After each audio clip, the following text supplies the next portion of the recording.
Well, welcome to the Botanical Medicine Study course with me, Stephanie Georgiev, your host and instructor for all things botanical medicine. This is one of our first live stream discussions featuring all the things that we covered in the previous week for the Botanical Medicine Study course. And what I have received for this discussion section is several questions from people in the audience, as well as my Patreon members. So we're going to do a little bit different this time. And then for those of you who are Patreon members, you will get an in-person private discussion with me. So, this past week, we've been basically exploring this entire course of the Botanical Medicine Study course. And I know things currently are quite unsettled all over the planet. And it's a time of great transition. We've been hearing about this for a very long time. So, I'm going to give a few thoughts on all of these transitions that we're going through and give a little bit of my background. Now, I started practicing naturopathic medicine in the late 80s and early 90s, and then I went on to get my degree in Chinese medicine in the early 2000s and have just been having a blast ever since. And in 2016, I was looking for a little bit of a change. When you practice medicine for a long time, you get a little burnt out, basically. And so I thought it was better for me to take somewhat of a break. And what I decided to do was to join the United States Peace Corps. And I chose, now it's different than when I was younger. When I was younger, you went where they told you to go. And now you can choose where you would like to serve. And I chose to serve in the Balkans because that's my part of my heritage is in the Balkans. And I chose to serve in Albania because of their incredible um, biodiversity in plants and also a very well developed herbal medicine, botanical medicine tradition. And what's interesting about that, and for those of you who know this history, not everybody knows a lot about Balkan history. It's just basically started World War I, and that's about it.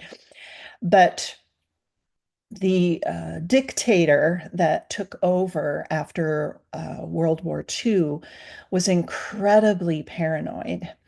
And he thought that the Soviet Union and the People's Republic of China were too liberal. So he essentially closed off Albania from the entire world. It's very similar to what's going on in North Korea right now, but actually with less interaction with the outside world. And because of that, their health system essentially was quite limited. At that point, this was in the 40s and 50s. There was lots more development in certain types of drugs, drug deliveries, obviously surgeries, and um, medical devices, which by, now, my goodness, we're living in very developed times. But back then, it was starting to develop, and because of that, because of the developments of antibiotics and certain surgical techniques, life expectancy was increased. Now, just because Albania was closed off didn't mean that people weren't having health challenges. And what they had to do was they had to look to nature for their health. And that's why their botanical medicine tradition is so well developed there. Now, since the fall of communism in Albania, they are having advances in modern healthcare, but their herbal tradition is still quite alive. And when I was serving in Albania, I got to work with an herbalist And they call them Miexi Popular, which basically means popular medicine. That's what that means. And we just had the best time. And we established a botanical herbal garden at one of the high schools. We had a club where we were teaching young high school students how to use botanical medicine because with the onset of technology, everybody's on their phones and in front of their screens, and we just had a jolly old good time. So what we did with these young people was we started developing Wikipedia pages with the assistance of the Miexi Popular, botanical, lovely human being who I just adore. It was so wonderful to serve and learn from him and share. And we taught the kids how to upload botanical medicine information to Wikipedia in Albanian. And the reason I'm telling you that story is because with the recent actions by people who say they want to save the American government lots of money instead of stopping subsidies to multinational corporations that don't pay taxes, they've decided to take away health care from poor people. And this could be seen as something very dramatic and very scary.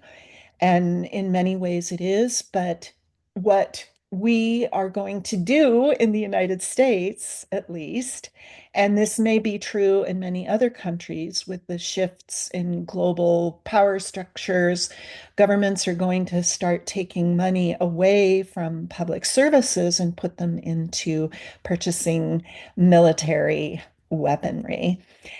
But does this mean we're all going to be sick and die? No, it doesn't. What it means is this is a marvelous opportunity to look back to nature and relearn and actually improve on our relationship between the natural world, what it has to offer, specifically in terms of healing medicinal plants, and how to apply those for our health. So I'm not diminishing the seriousness of recent decisions that are being made on behalf of those who apparently think that having hundreds of billions of dollars just isn't quite enough. So we want to take away access to health care for the least of us. But the least of us can always go out and look for healing substances within the natural world. So that's my little update for the week. I do want to say that all tiers, the $5, the $20, and the $80 tier will get botanical medicine updates. And this little um, message will certainly be in the upcoming issue. The last issue, we're in this last week of February, which is National Heart Health Month, and that in the United States, at least, heart disease, cardiac disease is the number one killer. And this is a combination of heart attacks and, high blood pressure, things like that. And what is really amazing, and we're going to have to learn this rather quickly, especially if lots of people are not going to be able to purchase their medications anymore because they won't get those benefits, or the price of the medicines is so high they can't afford it. What we're going to have to do is look to nature. And there's the good news. Nature is ready, willing, and able, and has thousands and thousands and thousands of years of proven effectiveness in terms of helping our hearts be very healthy. So in this week's Botanical Medicine Updates, we were looking at the connection between elder depression, people who are older, seniors, and the incidence of depression and the relationship between how severe and how lengthy their depressions are and their diets. And here's the really interesting news. People who were eating more fruits and vegetables, which means they're getting all those wonderful substances, the polyphenols and the elegalic acids and anthocyanins.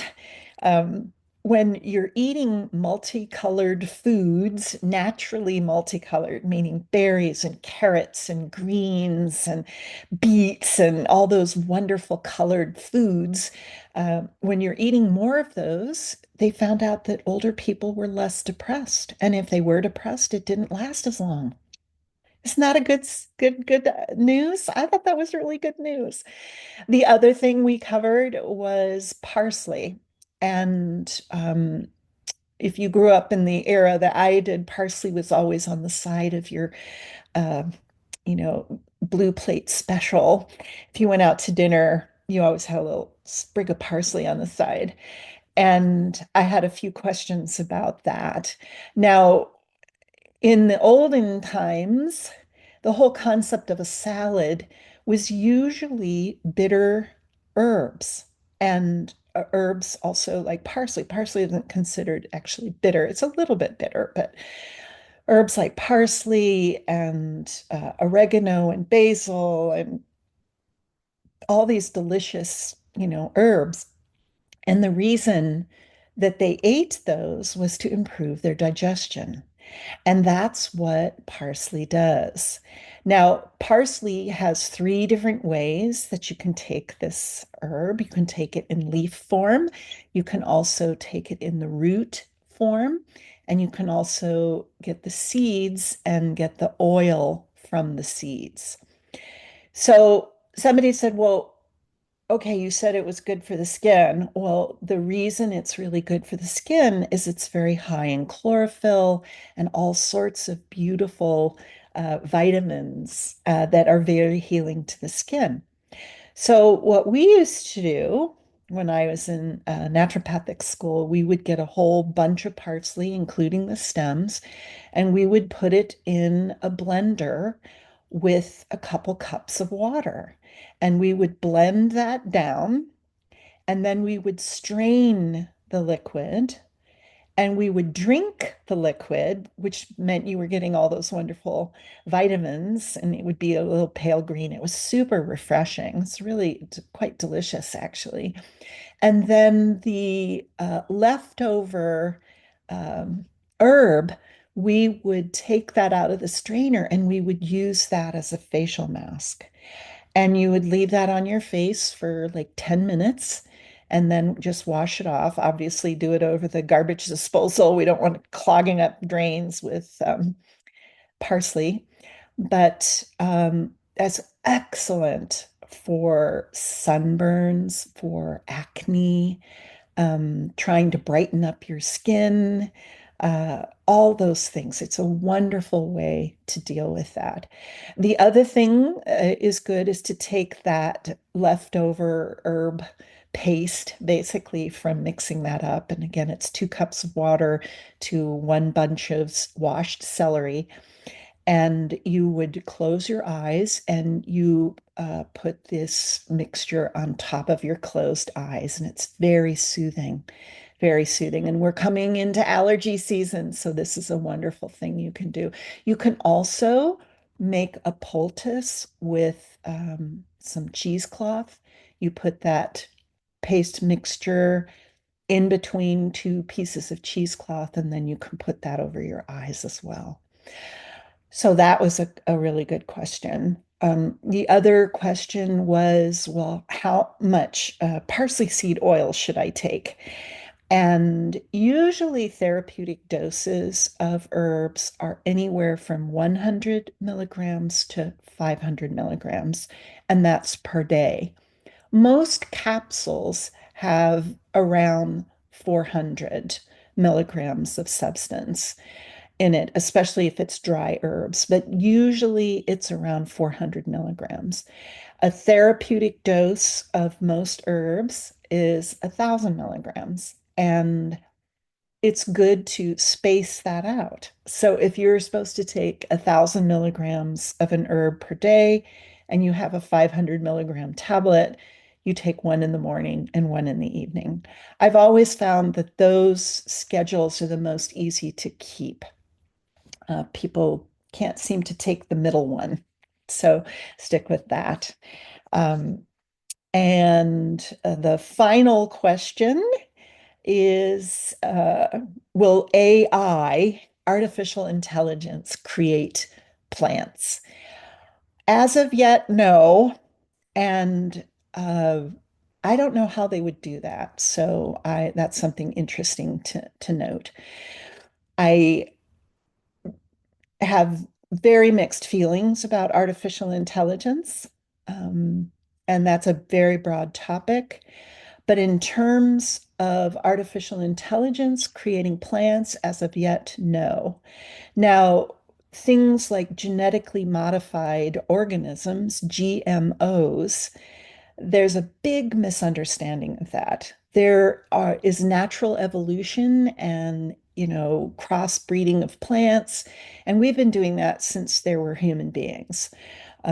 You want to get a purple flower, you put in a pink and a white flower and a blue flower, and then you get purple. That's a very crude example. But a genetically modified organism is where they take genes and they splice them in. And originally they did that with tomatoes.